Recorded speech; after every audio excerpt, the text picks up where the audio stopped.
முருகாச்சரணம். கந்தரலங்காரம். பாடல் 104.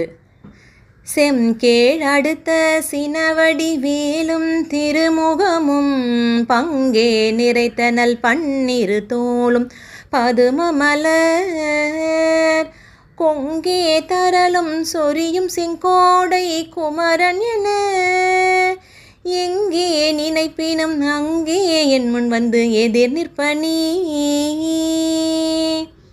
பொருள்: சிவந்த நிறமுடையதும் பகைவர் மீது சினம் பொருந்தியதும் கூர்மையானதுமான வேலாயுதமும் அழகிய 6 திருமுகங்களும் பக்கங்களில் வரிசையாக விளங்கி நலன்களை தரும் 12 தோள்களையும் கொண்டு தாமரை மலரானது நறுமணத்தினையும் முத்தினையும் சொரிகின்ற திருச்செங்கோட்டில் எழுந்தருளியுள்ள திருமுருகப் பெருமானை குமரக் கடவுளே என்று எவ்விடத்தில் அடியேன் நினைத்தாலும் அவ்விடத்தில் அடியேன் முன் வந்து நின்று அருள் புரிபவராக திகழ்கின்றார்.